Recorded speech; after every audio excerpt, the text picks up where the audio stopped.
நீதா போர் நிறுத்த எதிரொலி மற்றும் ரஷ்யா உக்ரைன் இடையேயான போர் நிறுத்த உடன்படிக்கைக்கான பேச்சுவார்த்தை ஆகியவற்றினால் இந்திய பங்கு சந்தையானது கடந்த ஒரு மாதத்திற்கு பிறகு இப்போது ஏறுமுகத்தில் வர்த்தகமாக தொடங்கி இருக்கிறது. முதன்முறையாக சென்செக்ஸ் 80,000 தாண்டி 81,701 புள்ளிகள் உயர்வடைந்து 2,246 புள்ளிகள் அதிகமாகி வர்த்தகமாகிக் கொண்டிருக்கிறது. இதே போல நிப்டியும் இந்த முறை 600 700 புள்ளிகள் இன்று காலையிலேயே உயர்வடைந்து வர்த்தகமாகிறது.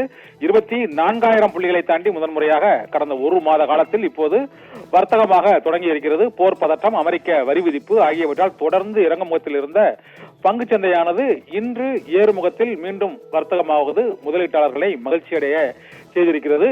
இன்று சற்று முன்பு வரை இந்திய பங்கு சந்தையானது சென்செக்ஸ் மும்பை பங்குச்சந்தையானது 2,246.66 புள்ளிகள் உயர்வடைந்து 81,701 புள்ளிகளை தாண்டி வர்த்தகமாகிக் கொண்டிருக்கிறது.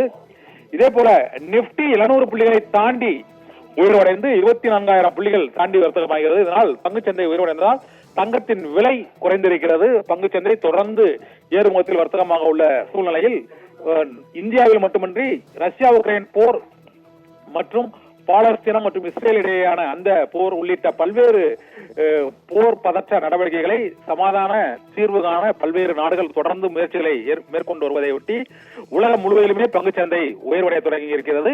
இதைத் தொடர்ந்து இந்திய பங்குச்சந்தையிலும் ஒரு மாத காலத்திற்கு பிறகு இன்று நல்ல ஏறுமுகத்தில் பங்குச்சந்தை வர்த்தகமாகிறது. சென்செக்ஸ் 2,000 புள்ளிகளை தாண்டியும் நிப்டி 700 புள்ளிகளை தாண்டியும் வர்த்தகமாவதால் 81,000 புள்ளிகளை தாண்டியும் முதன்முறையாக கடந்த ஒரு மாத காலத்தில் 24,000 புள்ளிகளை தாண்டியும் மீண்டும் சென்செக்ஸ் நிப்டி ஏறுமுகத்தில் வர்த்தகமாக தொடங்கி இருக்கிறது.